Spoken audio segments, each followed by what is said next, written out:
Ladies and gentlemen, welcome to the 3-0-Take, where we talk all things Major League Baseball. Here's Kyle Corwin and Nate Reyes. It all starts right now. Ooh, welcome back to the 3-0-Take, presented by SeatGeek. This is episode 381. I'll be your host, Kyle Corwin, and I'm here with my co-host, Nate Reyes. Nate, we buying or selling today? It's not like an angry sell. It's an easy, I'm not super emotional passionate about this kind of sell. I think I'm selling the cycle. Specifically referring to Gunner's game yesterday on Sunday. I had a feeling you were taking this route. And I think, for those unaware, he was his last AB was a single shy of the cycle. Hits the ball down the right field line, kind of caroms off awkwardly, and he stretches it into a double, and it was a blowout. And the whole Orioles dugout's like throwing their hands up, like, what are you doing? Like, you could have just stopped and had it. But I would rather have multiple extra base hits than settling for a single all day. You know what I mean? Like, if you told me, hey, you were a single shy of the cycle and you hit a bomb and you got 2 bombs that day, like, give me that day over a cycle any day of the week. Yeah, give me the bump in OPS. Give me the bump in the extra base hit column. The cycle, we've talked about this before. It's just so overrated. Honestly, Yeah. the only element of the cycle or the only variation, I should say, of the cycle that interests me is when guys manage to do it like there's like a term, there's like a name for it, but it's like the traditional cycle where you go single, double, triple, home run. Like if a guy does that, I'm like, okay, that's kind of cool. Not chronologically, but you guys get what I'm saying. That's really the only variation of cycle I'm really interested in. Otherwise, I'm just like, okay, that's cool. The fact that the guy that when you accomplish that feat, the fact that you got a triple to me is more impressive than like putting it all together in a nice little package. I'm like, okay, I mean, triples are rather rare. Yeah. But the triple was weird where it like hit off the very top of the wall. Either way, it's just like the whole day was just different for Gunner. Like the home run hit the very top of the foul pole that like very like a couple inches away from being foul. Like it was a good day. So I don't know. Plus it's in Oakland. It's like I'm not about the cycle. I think I'm over out on the cycle. I am selling. How can I put this? I know what I'm thinking in my head, but I may need your help kind of fleshing this out. Oh boy. I'm selling umpires' performances in outcomes of games, if that makes sense. And hear me when I say that. Because I'm not trying to like absolve umpires of wrongdoing or just god awful performances. That's not what I'm saying here. But I'm tired of hearing people talk about it. Football, you hear it all the time. Basketball, you hear it all the time. Sure. Baseball, I don't know. Maybe I'm in the minority with that. But like if I see an umpire just having an awful day behind the plate or something, I'm like, okay, like this is just one of those days. It's gonna make for an interesting game. But I'm not gonna sit there and be like, this guy cost us the game. It's not gonna be like my lead off topic if I'm running down a recap for a specific team. Like if say I ran a Red Sox podcast, I'm not going to be leading off the podcast talking about, oh, this guy screwed us, man. It's like, no, no. like, sure, they can have bad days and it doesn't look good on the old umpire report card, but I'm tired of people using that as such a strong narrative when it comes to the outcomes of the games that they're watching. The only time to me that it matters, or where I'm really gonna dive in on it, or really go after an umpire, is when it's like a very costly call, like especially late in the game or something like that. But if he's just if his zone is all out of whack throughout the day, I'm like, okay, that's umpire, that's baseball. Like, yeah, I don't know. I think at a certain level, I mean, I can see what you're saying.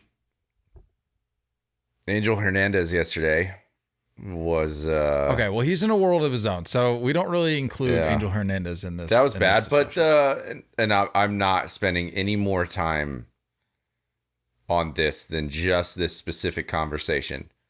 But the Yankees Red Sox game yesterday, where IKF sliding into the plate and it goes to review, and it was like called safe on the field, and like the understanding that we have with review is that it has to be like indisputable evidence to overturn the call. Sure. And it didn't look that way. Now, obviously this isn't, up to the umpires on the field, but at the same time, it's like there's an umpire in that review booth that's, looking at stuff. And yeah, it's like that was a pretty big switch up from, because that was to go up a run going into the ninth. Right, but that falls in line with what I'm talking about with, like, it's a crucial call, like at a certain point in the game. That's different. But I'm just talking about general, like, balls and strikes, general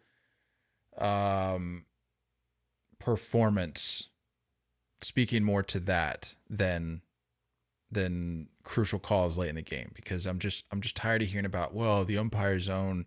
I think if it's bad both sides, it's and that's the normal thing. Like, that's what happens all the time. It's just bad.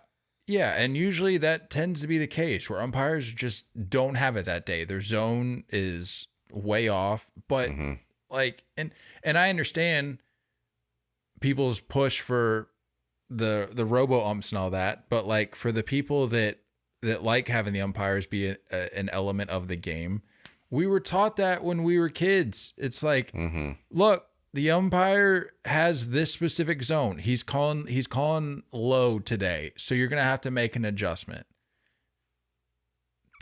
So if you don't make an adjustment as a player, as a team, you're just giving your fan base ammunition afterwards. Like, the umpire just boned us all day. It's like, okay, well, let's talk about the fact that you left 17 runners on during the game. Okay. Yeah. That's my only thing, is that it's never just the umpire's strike zone. Their baseball is too complex to dwindle it down to just getting boned over by an umpire. So all that to say, minus those big plays. Yeah. Minus the big plays. That's what I'm selling today.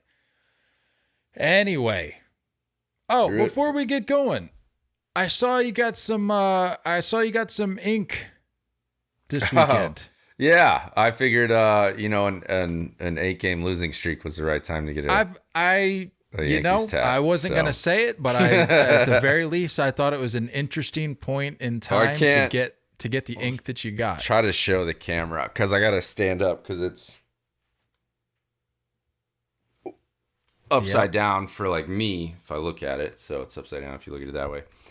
My buddy just started learning how to do tattoos, and he was like, I'm giving out free ones for practice. It's like, well, I'm not going to give you anything too hard then. So there you go. That's a sweet deal. I know. Free. Why not?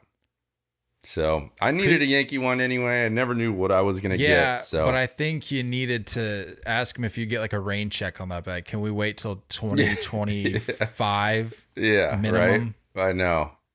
If that doesn't show my true fandom, then I don't know what will. Hey, you know what? Where the season is lost and it's in the worst losing streak of the season, and I commit to a lifelong memento. Well, no better time to transition into weekend series talk. Perfect. Doing the old rundown. Red Sox sweep the Yankees. The Red Sox are now 8-1 versus the Yankees this season, including 7 straight wins. The Yankees, you talk about a losing streak. The Yankees have lost 8 in a row for the first time since 1995. Love Sweet. that. The Red Sox are so back, man. I never wavered. I never doubted. I was never out. Never out on this team. I can't wait to see what October holds for this team. Braves over the Giants. Braves reach 80 wins over the weekend. They're the first and only team to have reached that mark entering Monday. The Tigers over the Guardians. Tigers win the season series versus the Guardians for the first time since 2015. I'm gonna give a thumbs down on the Progressive fans on Miggy's last at bat in that stadium. Was yesterday. Missed it. What went down? Hit a single to right field, and then the old pinch runner come off the field for your ovation kind of thing. And it's just like, it wasn't packed, but like I don't think most people were really understanding what was going on. So it's just, I don't know. Be better. Cleveland's just lost. They're just thumbs down. Yeah, they're in their own little world. Blue Jays over the Reds. Hunter Green makes his first start since June 17th and gives up career highs of runs, which he gave up 9, hits, gave up 10, and ties a career high, giving up 5 home runs. Twins over the Pirates. Sonny Gray. The Pirates just had a rough go of it at the plate. Yeah. Sonny Gray took a perfect game into the 6th on Saturday, which they ended up winning that game, actually. So they figured it out late, for the Pirates did on Saturday. And then Dallas Keuchel took a perfect game into the 7th Sunday. With that said, though, the Pirates have lost 8 of their last 12. Mets over the Cardinals. The news of that series, which we'll get into a little later, the whole Pete Alonso saga with tossing the ball into the stands, that was quite a story. Cubs over the Royals. Royals picked up their 40th win on Friday. But Let's go. They dropped the next 2 to the Cubs, giving the Cubs a series win, and the Royals are now 40-86, second to only the Oakland A's. D-backs over the Padres. D-backs have won 7 of 9 and are now 5 games ahead of the Padres in the wild card standings. So this was a big series for the D-backs. Brewers sweep the Rangers. Rangers have lost 4 in a row, tying their longest skid this season. It's not a bad spot to be in if you're the Rangers. If you've only lost 4 straight and that's it, like that's as long as it's gotten for you guys. Yeah. Pretty good. Pretty good. Pretty cool. Rays over the Angels. Tampa Bay has gone 13-8 in its last 21 games, including 6 wins in its last 9. Following an MLB worst 5-15 stretch from July 1st through the 26th. So righting the ship a little bit down in St. Pete. Sure. Wow, that's very unenthusiastic on your part, but I understand. I would honestly just appreciate the collapse more than this, whatever this is. I'm rooting for a collapse. I'm ready for it to all come down. We know. Rockies over the White Sox. White Sox avoid the sweep with a 7-run 8th inning in their 10-5 win on Sunday. Orioles sweep the A's. Ryan Mountcastle extends his on-base streak to a career-high 26 games.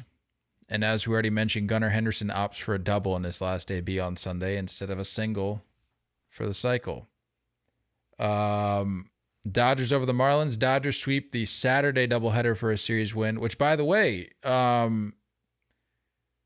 we just got an update about it. But the whole California team thing, pushing their games to their Sunday games to a Saturday doubleheader, I thought was interesting. Smart. Does not look like LA is all that dry at this point in time. It looks like they got their fair share of rain. Literally maybe 30 seconds before before you brought that up, I got an alert from Bleachers saying like a picture of Dodger Stadium now, yeah, like after the flooding's like pushed out. Like that's impeccable timing. Dude, like that picture where it's like up above and it's like that aerial view. Yeah. Where it's just, you can't even see a parking lot. It's just water. Wild, dude. Wild. What an underwhelming hurricane, by the way. Yeah. Cat 1, I think, turned into a tropical storm. Just weak. And we didn't get any of it here in Arizona, so I'm not feeling that. Just got wind. Yeah, what a turn of events for Dodger Stadium. How does that happen? I don't. How do they clean that up? I want to see the parking lot though. I'm looking at the picture of the parking lot, and it's the Dodgers tweeted it actually 13 minutes ago. If you go to the Dodgers account, you can see the parking lot. It looks like a beach. I don't know if that's all sand or runoff or what, but it's kind of wild. The heck? You seen it? Yeah. It's pretty neato. They got after it. What a strange turn of events. Mariners sweep the Astros. Mariners have won 6 straight and are 8-2 against the Astros this season. Let's go. And lastly here, Sunday Night Baseball Little League Classic. Nationals take the rubber match on Sunday night in Williamsport. Maybe an unpopular opinion, although I'd like to think it's a popular opinion. Philly should have been the home team. I don't know why this is a conversation. Yeah. Pennsylvania, pretty simple, pretty cut and dry. I don't know. Right. Don't know how this missed. That's an easy one. There are a lot more challenging questions that the world is facing right now, but one of them is not who should be the home team at Williamsport, Pennsylvania, between the Nationals and Phillies. We talked about this last year. I think both of us like the event, though. I like the event.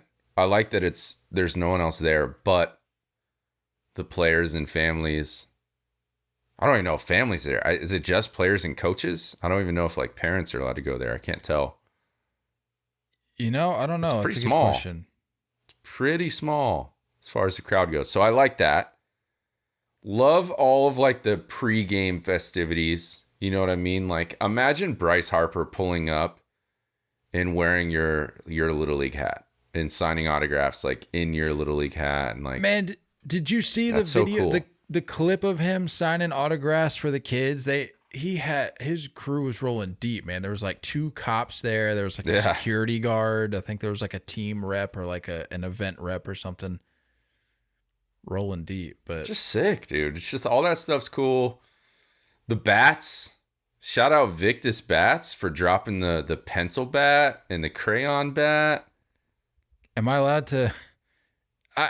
Fire bat. I'm not gonna sit here and drag the bat. No, like just from like a realistic standpoint, don't you think the lead was just like a little long? Like if we're being honest, I mean the lead was like half of the bat. Am I wrong? Look it up. No, look it up right now. Look at the picture and tell me I'm wrong. I've seen it. I know, but I want you to look at it again.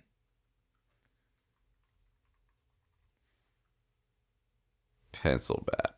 Look at the lead, dude. It's insane. Make the pencil.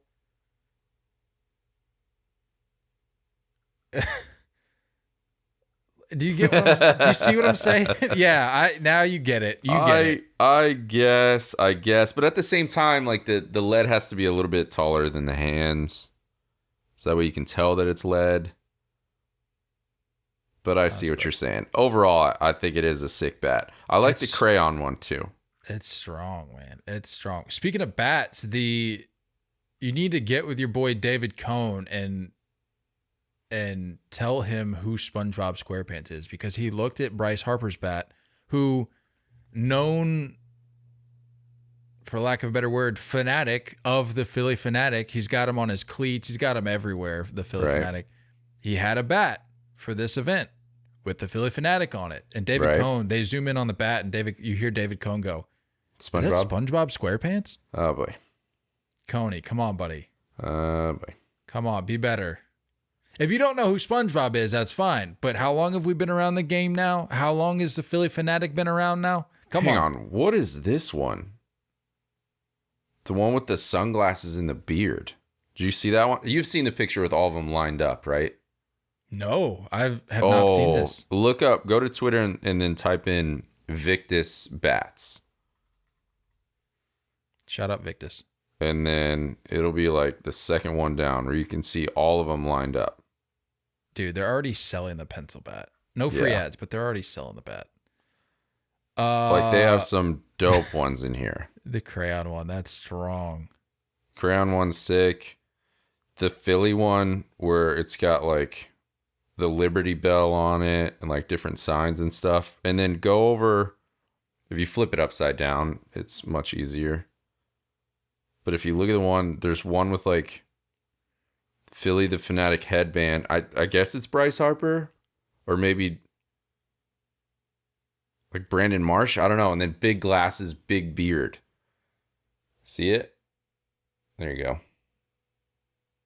And then the chain is like, it connects to the Victus logo. That thing is sick. Oh, okay. You like that? Oh, that's what that's the. I see what you're saying. That's the headband. It's like the headband that like they wear like, underneath their hat. Yeah, looks like the Philly Fanatic. Yeah, interesting. That's a solid lineup, man. Real sick. And then the Vegas one is kind of clean too. It's just a job well done. Job well done on Victus. Wait, am I missing the Vegas one? What's the Vegas one? It's like blue and then it fades into Viva or the Victus Las Vegas. I like that. Yeah, yeah. Love that. I like them. Strong. Definitely hate the first pitch though. That's trash. That part is. I knew you were going to bring that up. We bring this up every year. Why do they keep doing it? Look, we were talking about this. I don't think the kids even enjoy it. No, they don't. And I know there's people out there right now going, these guys are losers. They're like late 20, they're like pushing 30, and they're talking about a bunch of 12-year-olds throwing a ball for the first pitch. Look, we just want these production crews, whoever comes up with these ideas, to like give the kids a little more respect, man. Like stop patronizing them. They don't want to do this. Yeah, they can sling it. They want to be hanging around the players. They want to be talking on the broadcast. Don't make them do this like corny, cheesy first pitch thing. Nobody wants to watch it, and you're only setting up the kids for failure because if the first kid that drops it is going to be all over the headlines. Oh, look at this loser, can't catch a ball. Well, that's what you get when you concoct something like this.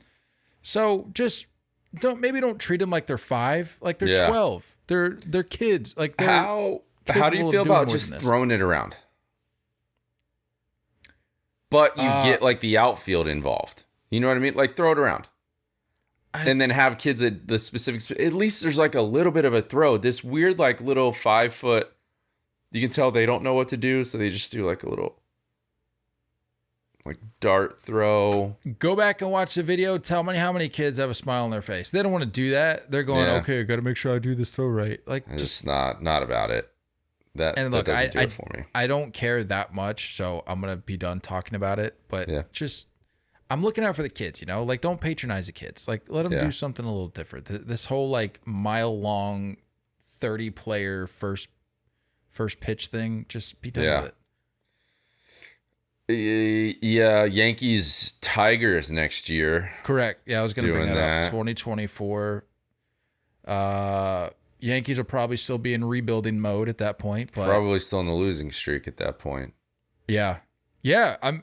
Serious question. Will the Yankees win a game by the next Little League Classic. And JROD will still be pitching for the Tigers too.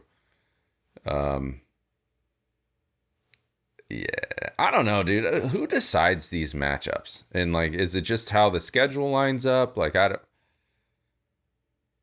one's excited about that. Are there still Tigers fans? There'll always be Tigers fans. Don't slander the Tigers fans like that, man. They've gone through a lot. They've had it rough. I don't think there's any new Tigers fans. Nate loves just railing fan bases for they no just reason at all. Like, why are you hating on Tigers fans right now? What have Tigers fans done to deserve this kind of slander? I just don't know where they are. Are they in hiding? Have they moved on to Lions season? Nate, they've won like 12 games this year. What are we really expecting from Tigers fans this year? I know. Same thing for next year, though. Look, that's what I'm saying. Like, look, why, I know if you're bringing number one, we've talked about this. Market this game better. MLB needs to be better about this game. Garbage. I know your team is garbage, but don't take it out on these poor Tigers fans. All right, Tigers fans. If you're listening to this, if you're listening to this, I've got Uncle KC's got your back. All right. I bet you there weren't any Tigers fans wouldn't gotten a tattoo of the Tigers. That would be a sick tattoo, actually. The D. Anyway, I'm just saying MLB needs to be better about marketing this game because, again, it snuck up on us. I didn't know it was happening until yesterday. Well, to be fair, you've been kind of checked out for a bit now. I'm really struggling. But did you know? How long ago did you know? I don't know if you're the best barometer for this. How long did you know?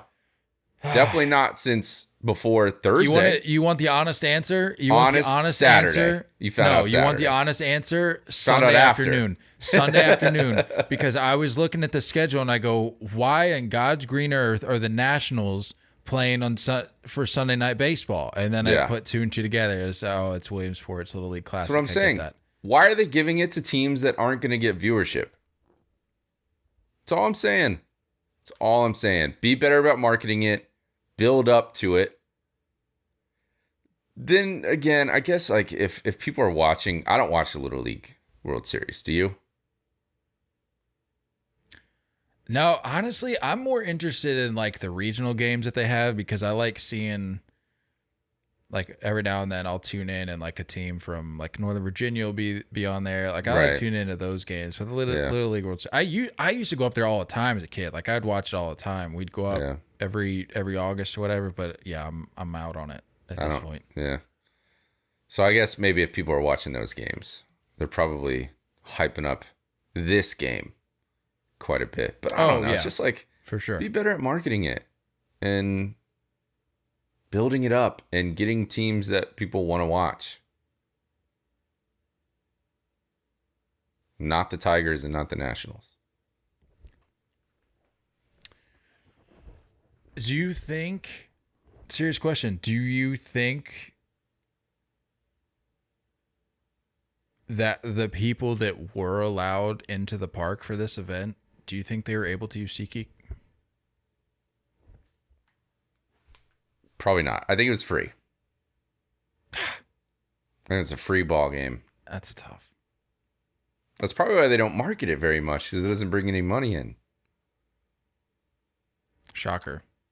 Yeah. Major League Baseball not pushing anything that doesn't bring them the dollars. Well, we're going to talk about SeatGeek anyway because it's the official ticket marketplace of Major League Baseball.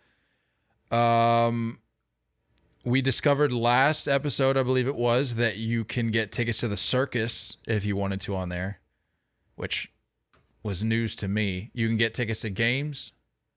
That includes baseball, basketball, football. Now, the football season's around the corner. You know you're going to be able to find football tickets on there. Hockey, basketball, all the sports are on there. You can save $20 off your first purchase using SeatGeek with our promo code 30TAKE. That's THREEOHTAKE. Stand-up comedy's on there too. I don't think people think about that one. That's a good one. That is something I've dabbled in more since COVID hit. Like these last few years, I've been more into comedians, more into following certain comedians on social media, keeping up with their acts and stuff. Shout out Nate Bargatze. I mean, it's all on there. But as baseball fans, baseball tickets are going to be on there because, as I said, official ticket marketplace of the MLB. So use our promo code, save $20, and thank us later. We got all the family shows on there too. It's pretty wild. You know what's wild? Pete Alonso throwing Mason Wynn's first hit into the stands. Can we talk about this? I'm not buying it. It was an accident. I will die on that hill. Who yeets a ball that you're just swapping out? Like, I've never seen a first baseman do that after an out. Ever. Okay, so maybe the last out as you're running into the dugout, but not in the middle of an inning. Well, no, I take this with a grain of salt. Don't know if this was actually said. Maybe the umpire was unaware of the significance of this particular at bat, but I read that the only reason Pete threw it out, the only reason that Peter threw it out, gosh, every time you do that, you give me like a mini heart attack because I think something's going down or something. Good. Peter said that the only reason he tossed it out is because the umpire had indicated that they were swapping the balls out because because didn't he pick it?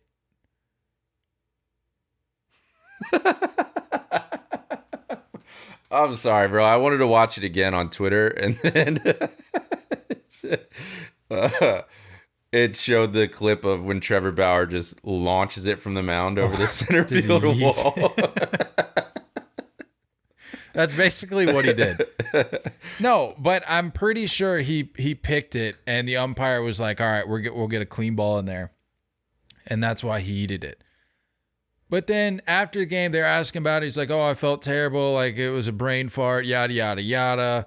And then we find out yesterday that he had sent over a bottle of 1942 tequila and. Look, I got a real bone to pick. Super egotistical. No. I got a bone to pick with these media outlets. Look, you know me. I'll be the first guy to drag Peter Alonso for his shenanigans. But like the guy wrote a message on there being like, "Yo, my bad." I don't know exactly what it said, but I saw that it was like a personalized message and that he like acknowledged what happened and like apologized for it. But all these media outlets are just running with the headline of Pete Alonso sends over a bottle of tequila and an autographed bat because it gets clicks. Why else would they put that? He didn't just send over a bat that had his name on it. Like, yeah, Peter Alonso can be kind of a dweeb at times. I think we can all agree. I think even he would agree. But like, stop trying to craft up this narrative that he sent over an autographed bat. He put a message on there as well. So like, let's chill with that.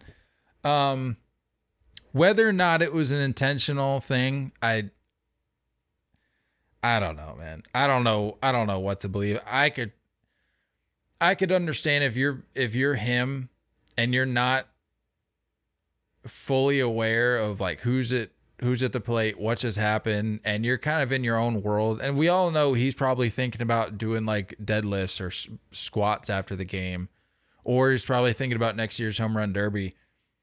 I could understand why he would kind of be in his own head, not even really think about it, just toss it out, and then immediately be like, "Oh, yeah, shouldn't have done that." What's the first base coach doing? Wasn't he dapping up Mason though? Like, was he? Sure, understandable, but you got to be like, you're right there. We'd be like, whoa. You see him winding up. I don't know. I will say though, you watch the video of him throwing it. That's before launched. Yeah, dude. It seemed kind of spiteful. Like when I first saw it, I was like, this guy. And then you were like, loop.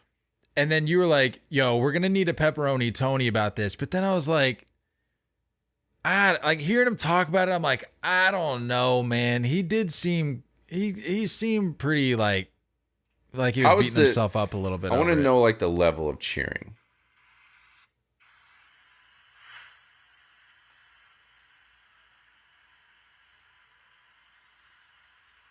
See, it's an extended applause. 2 outs in the 5th. With a standing O. A single doesn't get that kind of... That's just like... have some awareness. Have some awareness, Look, Peter. all I'm saying is, for as much as I drag Alonso throughout the course of a season, it's hard for me to really like get all worked up about that. Like, yeah, it sucks that he did it, but like they got the ball back. He sent over the little care package after the fact.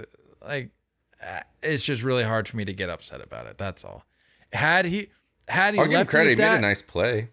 He did. Had it ended there, had he just yeeted the ball and that was the last we heard of it, didn't hear from him, didn't acknowledge it, didn't send anything over to Mason, I would have been like, okay, let's strap up. It's time to drag Peter in episode 381. But just as the weekend continued, more details came out. I'm like, I just can't bring myself to Peter get all sucks. worked up about it. Yes, but for reasons other than this, I just don't know if I can really lump this in there. With those other reasons. That's all I'm saying. And I would hope that some other rational-minded people would feel that a similar way to me. Like it's hard to get worked up about it. How hard does the 0 look for Mason Wynn? It looked pretty clean. I saw that. dope. I thought the same thing. And that that Did you see Ozzie Smith was there? That looks crisp. I did not. Was a part of the little applause. He was up in That's cool. Up in a suite. That's sick. Like to be hopefully the next like generational Cardinal shortstop and Ozzie Smith is clapping for you. It's pretty cool. Cardinals fans are all in on this kid. Seems like he's got a bright future ahead of him. Be better, Peter. JROD. Let's talk JROD. Let's talk Mariners, man. Goodness. I think you were maybe like 24 hours away from just writing this team I was off. really close. I said I couldn't yet. Right? And credit to you. You clearly saw a little something. They didn't give you enough reason at that point in time to completely sell themselves short there, but they are cruising right now. Absolutely cruising. As I mentioned, they've won 6 in a row. They're 7-3 in their last 10. As it stands right now, they currently hold the 3rd wild card spot. They are half a game up on the Blue Jays. But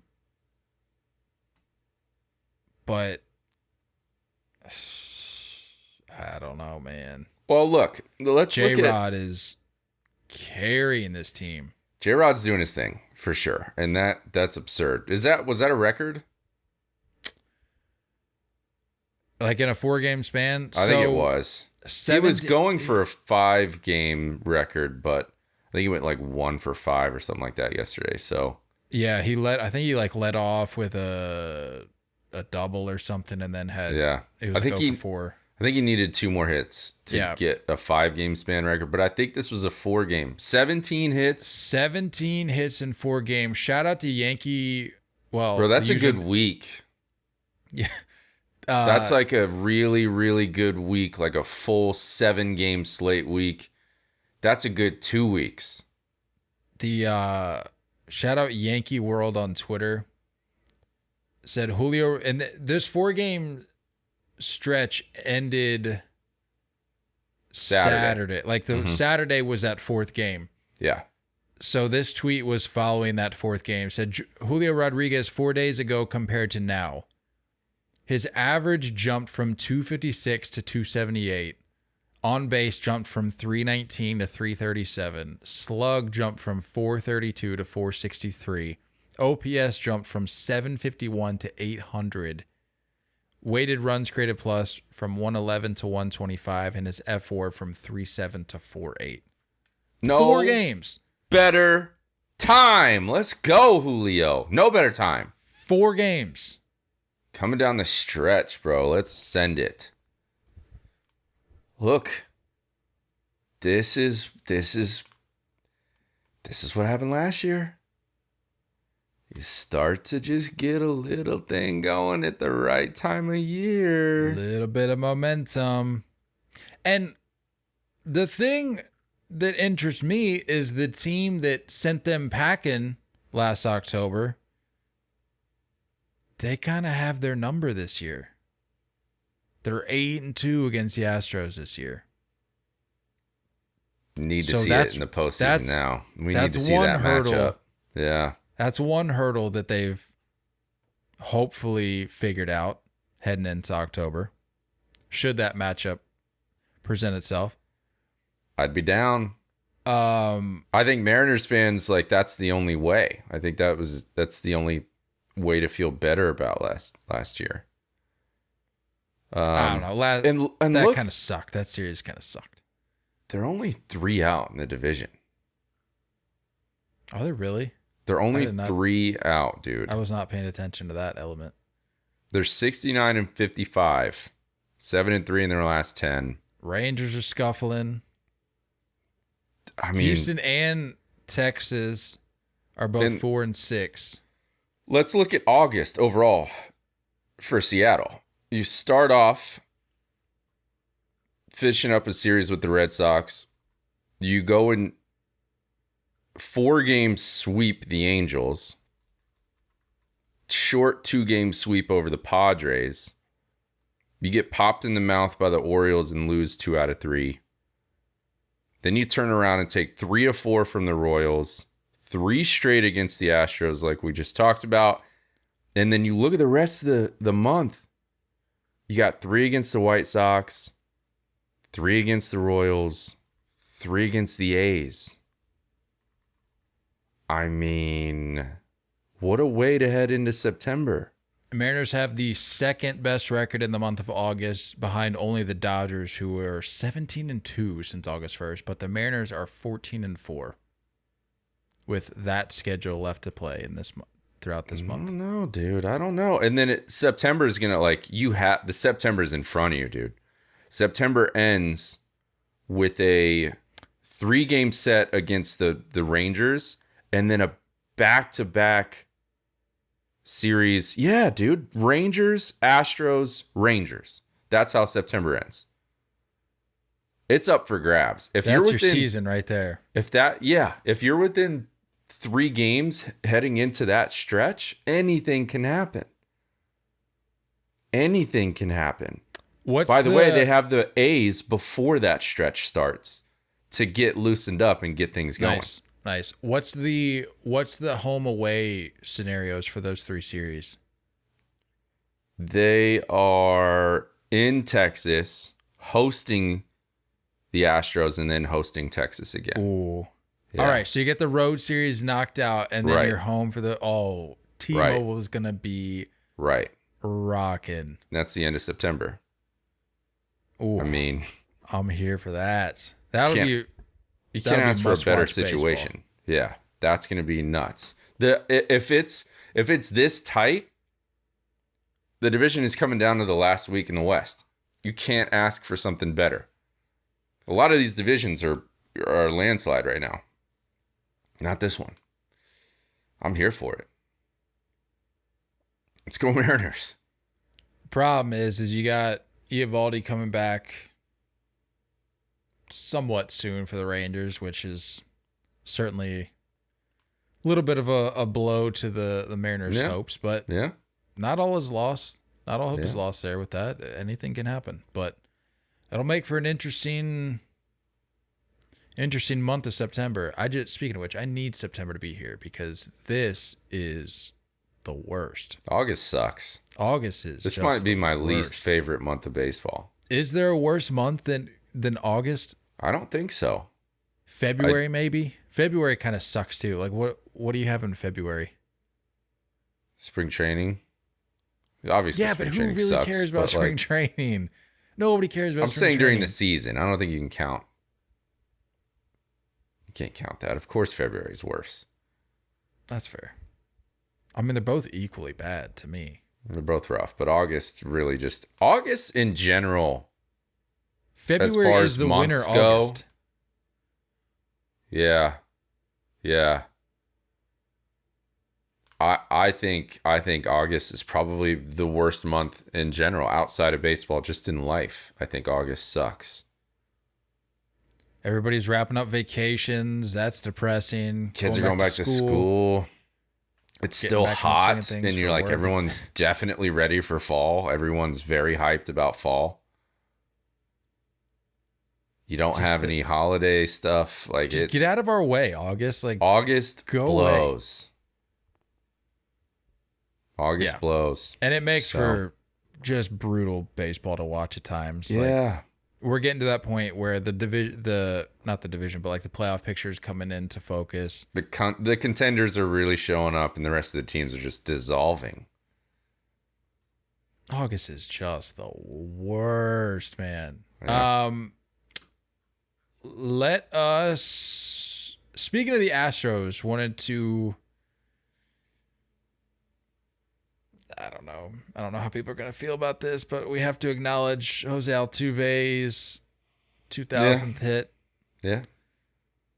He's the third Astro to reach the mark. Do you know the other little trivia here for you? Do you know the other three guys that reached 2,000 hits this year? This year?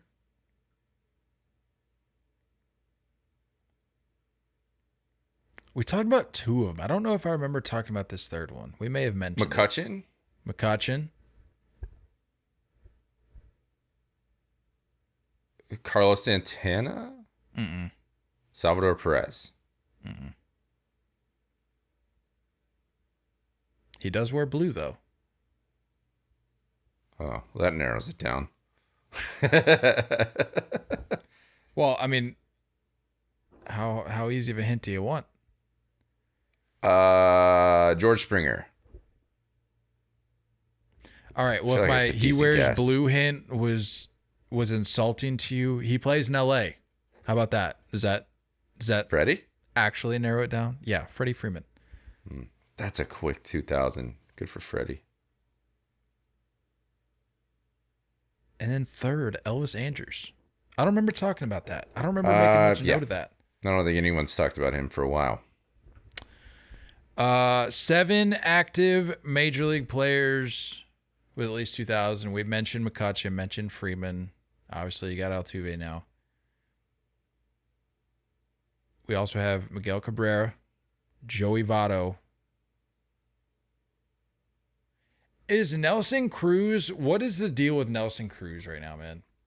I don't think he's officially retired. I think he's a free agent. Just active. Yeah, he's a free. That's what I thought. So I guess that's the definition of active. Haven't retired yet. Maybe a September signing when rosters expand. Could be interesting. I mean, how many more times do we go to that well though? Like, yeah. How bad was his start to the year? Was it bad? Well, wasn't his last stint with Pods, right? Yeah, that's what I thought. Or no, did he bounce around at all this year, or was it just the Padres? Oh yeah, it was just the Padres. It was quick. I think it was a quick hook. Quick. I think he 49 games. He hit 245 with 5 home runs, OPS of 681. Yeah, so nothing worth keep hanging on to. But back to Altuve. He's 33 years old. Said he wants to play till he's 40. I could see it. It took him 1,631 games to reach 2,000. And he's the fastest player in Major League history to reach 2,000 hits, 200 home runs, and 200 stolen bases. My question to you is, does he get 3,000? Because I did some math. 33. Yeah, I did some math. So he's got, if he wants to play till he's 40, that's 7 seasons. That's what I just did. That's crazy. 1,134 games if he plays every game for the next 7 years, which he won't do. So if the season ended today, if the 2023 season ended today, and he has 7 seasons left to reach 1,000 hits, or I think it's less because I think he's notched a few since then, but essentially 1,000 hits. I was looking at his stats earlier, and I mean, he's had some seasons of 200 hits. He's had a few of those. He had 169 hits one year, 167 hits another year, 158. A season at 149, 167, 177. Let's just play it safe. 150. 150 hits per season for 7 seasons. That puts him over 3,000 hits.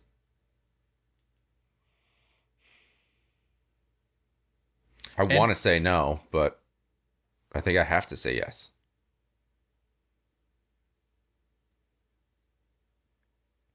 He's a small guy that we talk about pitchers that learn how to reinvent themselves. I feel like he's a guy that can reinvent himself. When the power starts to go away, I think it's going to change his approach. You could see a different swing, and you could see him just peppering balls through the right side. I mean, I think the reinventing would have to be, it'd probably be fairly minimal, right? Because yeah, he's got the pop for sure, especially for his size. But like he is the dude's a hitter. Like, look at Miguel Cabrera. If someone that size, that powerful can lose his power, you definitely are going to see Altuve lose his power. No, but that's what I'm saying. We're not talking home run feats here. We're just talking base hits. I know. And that's what I'm saying is I'm arguing as to why I think he would get it, because if you start to get away from a swing and you start to get away from home run swing, you start opening up the ability to, place balls where you want. I think he's a guy that can do that. And you're going to see him almost change his approach when the power goes away and get more hits. So yeah, I'd love to say no, but I think he will. Because you're right, 150 hits a year is pretty par for the course for him. It's the health. It's going to be the health. Yeah, as a guy who's had his fair share of injuries and stints, getting banged up here and there, that will be the key. But I think he gets it. I really do. I could see it. Will he be a lifelong Astro? Yeah. Yeah. I think so. He was there before they had the rebrand. He was there with the black what I'm talking about, like the red and black and like gold color set. They had the pinstripes. You remember that? When did he break in? Like 11? Yeah. 12? 2011. Yeah. I think he gets it. I think he does too. Unfortunately. A little bit more Orioles chatter on the newswire. It was reported by John Heyman, which take that as you will. Yeah. That Orioles have not ruled out a Jackson Holliday debut in 2023. You buying that or are you selling it? I'm selling it. Yeah, I kind of want to. I'd love it. I'd be down. Yeah. I think everyone would be down. It seems like unnecessary. Yeah, it doesn't make sense. Although there were people in the comments when I put that post out, or the headline post out, trying to make the argument like, yeah, well, we have like Jorge Mateo and Adam Frazier. And I'm like, bro, Jorge Mateo is hitting like 200 right now. So yeah, while I agree that I think it would be rush and unnecessary, well, maybe not rush, but unnecessary. It's like, and I told the person I was going back and forth with, I'm like, it's not like he has to leapfrog like a perennial all-star to be in the mix at all. Like, you're talking about Jorge Mateo and Adam Frazier, who isn't exactly tearing the cover off the ball either. But I think they have their clutch moments, and I would say Mateo is more so of like a I mean, you saw that inside the park home run yesterday against the A's where it's just like the guy's an electric factory. Like he has like the ability to alter a ball game right away. I don't know. I wouldn't hate it. I'd be down to see it. I just don't feel like you really got to mess with stuff right now. I corrected myself when I said that it would be rushed because, as we've already talked about, clearly he has it figured out. Like he knows what kind of hitter he is. He knows what kind of player he is. Mm-hmm. And I think whatever it is that he's figured out, I think it would play at this level, even at 19. Curious to see how the defense looks. I haven't seen too much on his defense. Yeah, I haven't either. But I mean, we've talked about it before. He's getting intentionally walked as a 19-year-old, so there's a clear respect element there in terms of how teams approach him at the plate. But yeah, I think it would it would send the vibes to an all-time high if he makes his debut for the Orioles during the stretch. Without a doubt. I just don't. It's kind of like it's like they would say, if it's not broke, don't fix it. Like you're clearly doing just fine. And I don't know if inducing a log jam is what you need to do at this point in time. How many games has Gunnar played at third this year? Is it like a 50-50 thing? Let's see here.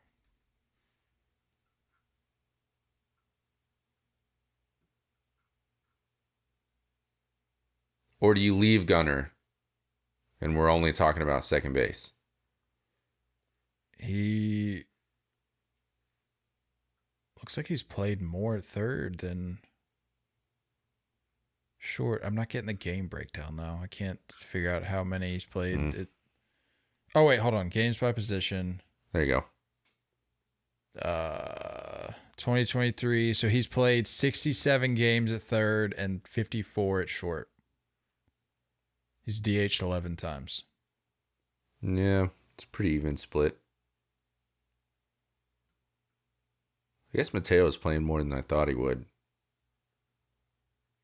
And that's my point. Imagine that speed off the bench, though, in the postseason.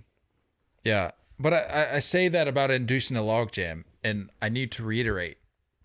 It's my personal opinion, and I think many other people would agree, that Jackson Holliday is not at the end of that logjam. He's not the last guy in line in that scenario. Yeah, I'm just saying. And that's why I think like it doesn't make a ton of sense during this run, because it's like, do you want to ego check Mateo? Do you want to ego check Adam Frazier as we're about to go hunt down a trophy? And that's what it would be. It would be a little bit of like we're doing our thing this year and you're going to give it to the kid. Well, I mean, it depends on how likely they are to respond one way or another. Yeah, and that's like an internal thing. You got to know your guys. We talked about Mountcastle. Mountcastle has that little bout with vertigo. He gets put on the shelf for a little bit. Ryan O'Hearn hops in. Yeah. Holds it down like more than capable. Like he was just fine there. Mountcastle comes back thinking, you're looking going, I don't know if he's going to respond well to this platoon scenario. Mm-hmm. Dude's been tearing the cover off the ball. He's setting career highs with on-base streaks. So it really just comes down, it's got to be a case-by-case scenario, but yeah. I could see Adam Frazier being okay with it. Mateo is the one that I think I'm struggling to see. There just has to be a little self-awareness. Like you got to look around and be like, I'm hitting barely 200 right now. Yeah. I mean, sure, I'm fast, but how much value does that really bring when you're talking about comparing it to Jackson Imagine Holliday's? that off the bench, though. That's one thing, by the way, that we haven't really talked about. I'm so ready for stolen bases to be such a big part of this October. I'm so ready for that aspect to it. Stolen bases, I think we kind of shrug about throughout the regular season, but they are so, every 90 feet is so meaningful and like magnified in October. I'm really excited for the stolen base to be a big part to that. Yep. And imagine Mateo off the bench and you get to choose where that moment is. You don't have to rely on him getting on base. You can plug him in and access that speed. I don't know. Maybe I'm coming around on the idea. Maybe I could see, why not? Let's get Jackson Holliday rolling. Let's get him hot. Let's get him going. Give him a month. That'd be nuts, dude. That place, screw it. We're going. I'm going there. I want to see it. Give me Jackson Holliday. I flipped the script. I want it. Yeah. All right. Well, that was easy enough. I don't know, man. I want it. Root for something here. How did they handle? I don't remember. How did they handle it with? No, Adley was like middle of the season, right? Didn't he make? Yeah, it was early. His was pretty early, I think. Was it? I think. Because I'm all about, like, forget who we're talking about, just in terms of the timing of it. I'm all about throwing caution to the wind. Yeah. And using a call up to get some momentum going, even if it doesn't pan out for that guy like right away, even if it like maybe scuffles, if it gets the ball rolling, throw all the other considerations out the window. Yeah, I know. Like, just give me something to get the ball rolling. But they didn't do that at the deadline. Yeah, but like I say that, I know I said everything I said about it not really making sense to do it this October. But I still kind of stand by that because, like I said, you don't really need to get the ball rolling because they've been playing so well. Like at that point, you don't need extra juice. You're just adding the extra juice. You don't need the juice. You're just adding extra juice. So I mean, I could see it both ways, but I think the news that broke around this was more of like a discussion starter than anything. I don't know if there was really any legitimacy to that news, but. It's too bad Ryan wasn't available today. We tried to get him. We tried. I told you, man. I told you we were gonna start getting big leagued, and it's begun. It's begun, and We've not even officially gotten big leagued. Not even surprised. By the way, Adley made his debut on May 21st. So of last year, obviously, but early. So yeah, like pretty early. Yeah. But he also didn't just freshly get drafted that year, so I think it's even. This is an interesting case. Didn't we see it with like the kid that threw in the College World Series? Well, he was a couple years Jackson ago? Was drafted last year though. He was a 2022 draft. Yeah, it's early though. Yeah. Oh no, I mean it's definitely early, but that's quick. We saw Adley for what? I think he spent 2 or 3 years down there. Well, he was also coming out of college. Jackson's straight out of high school, so that's the other element. Yep. Adley was balling out on the gridiron as well. Not a lot of people remember that. True. Oh, was Oklahoma State or no? Mm-hmm. Yep. Oregon State. Yeah, we got the black and orange, but yeah, Oregon State. Black and orange OSU's mixed up. Fair enough. I think he was a kicker, wasn't he? He was, yeah. He laid. Well, I don't know if laid out is the correct descriptor, but Christian McCaffrey was with Stanford, yeah, and that's like the video that floats around from time to time. Also with the Orioles, worth noting, and we don't have to spend a lot of time on it, but talking about all these young names, John Angelos, some news broke either today or yesterday about the fact that yet again, John Angelos doesn't know how to get out of his own way. Talking about how it's going to be, I need to pull up the exact quote, but he was essentially talking about how it's going to be a real challenge to pay these young kids that everybody's just so excited about. Sell the freaking team, dude. He said, I think this was from, so this is from the New York Times. So I'm quoting directly from the New York Times. It said Angelos has a lot of qualms with the economic system in baseball. It said, quote, the hardest thing to do in sports is be a small market team in baseball and be competitive because everything is stacked against you. Everything. And then the article goes on to say, and he conceded that it might not be feasible for his popular young core to be career Orioles like Brooks Robinson, Jim Palmer, and Cal Ripken Jr.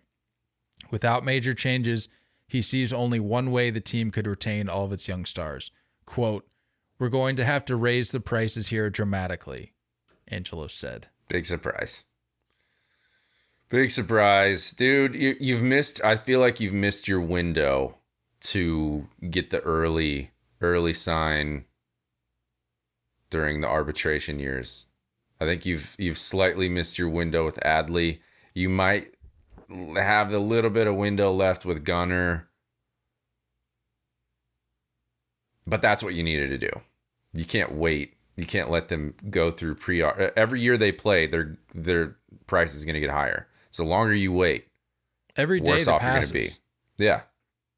Like they need to be extended now. Give Adley like 8 years, 140, and that's a budget deal.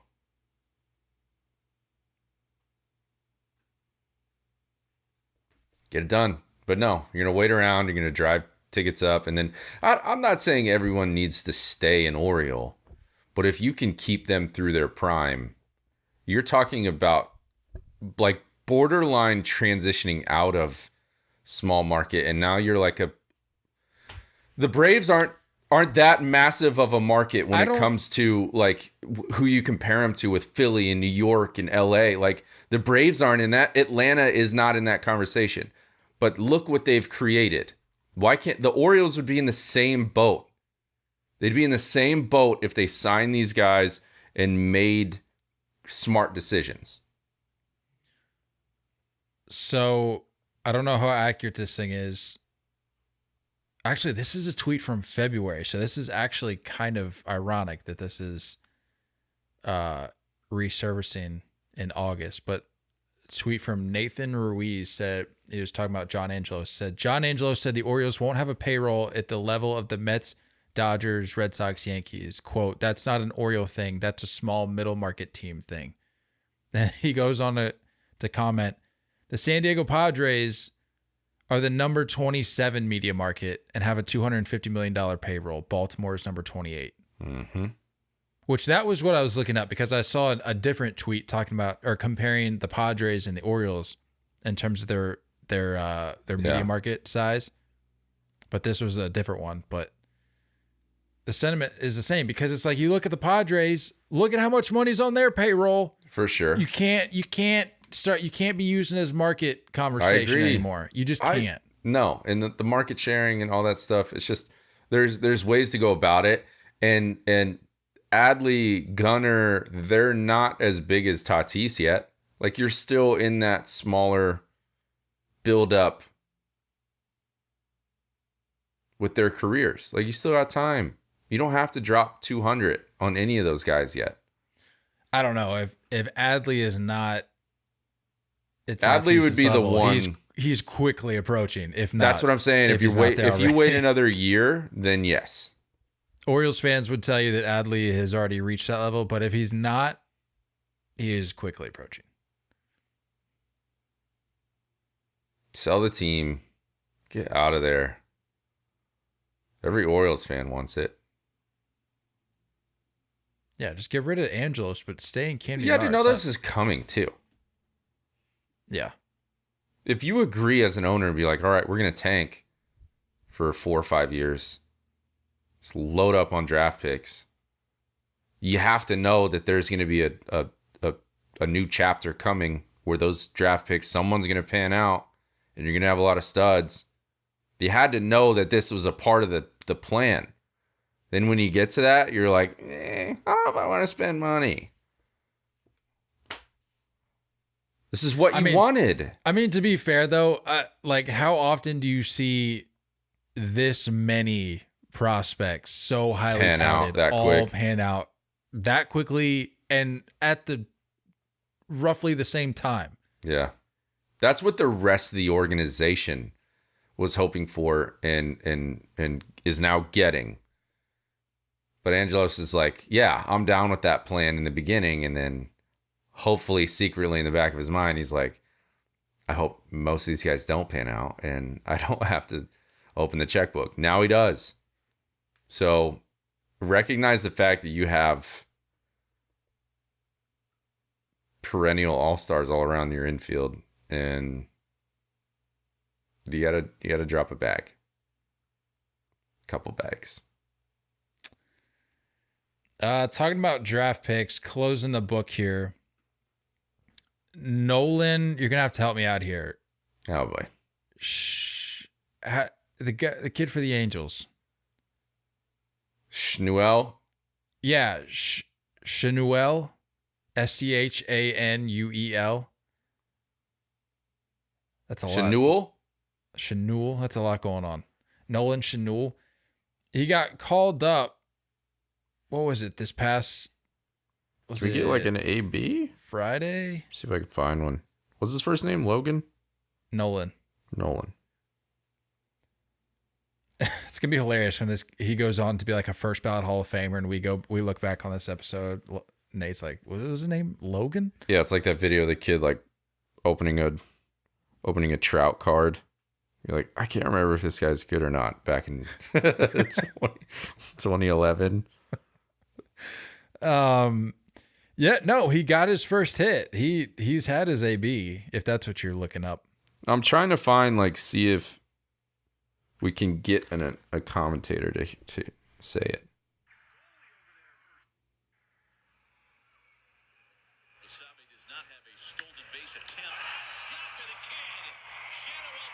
Schanuel.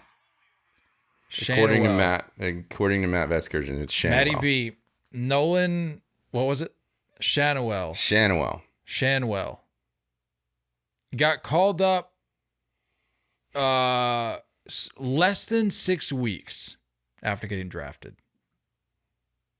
You want to talk about the fast track to the show?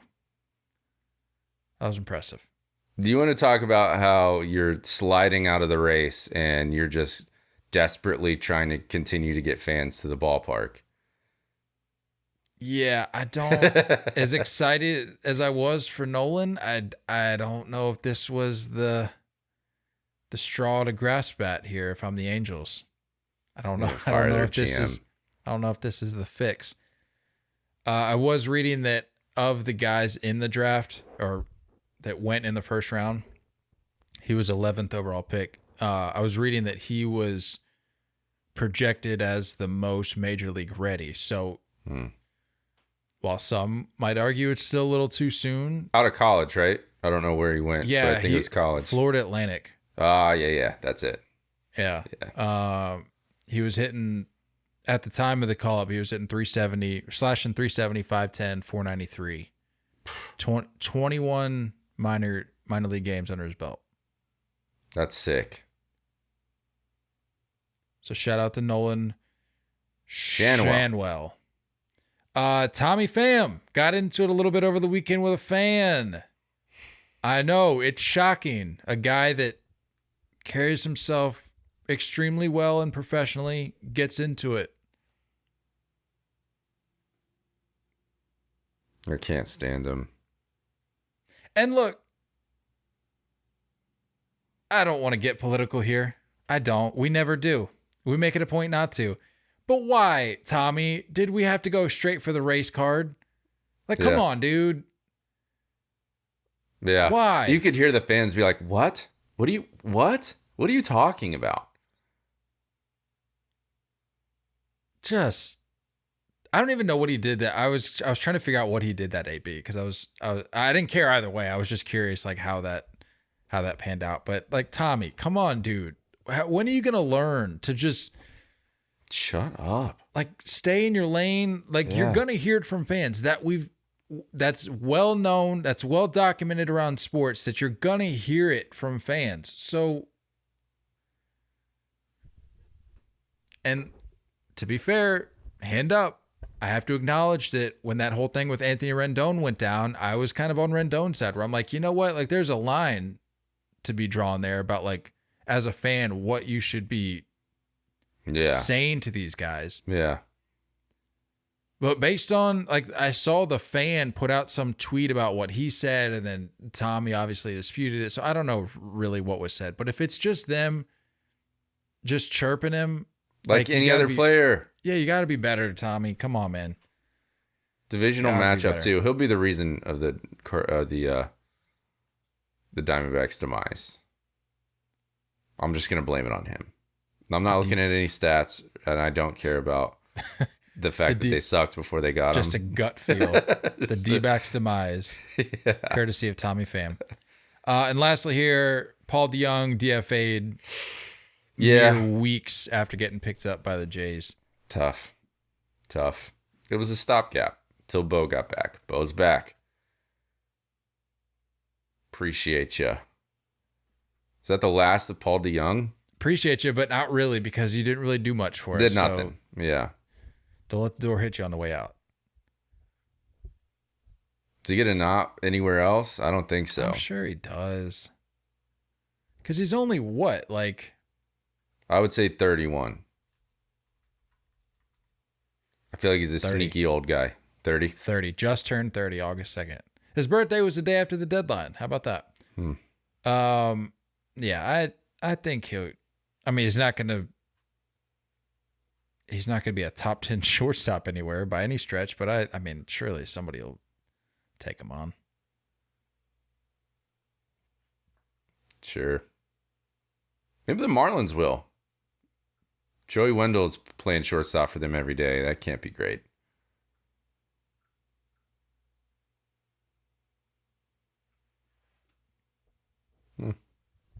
Good stuff. That's all we got, huh? That's all we got. It's a healthy Monday. Yeah. Vibes are better than most Mondays, I feel like. I don't know. No? The August Mondays are bad enough. August Mondays just it was have a struggle waking up this morning. Have a whole nother level of struggle. Yeah.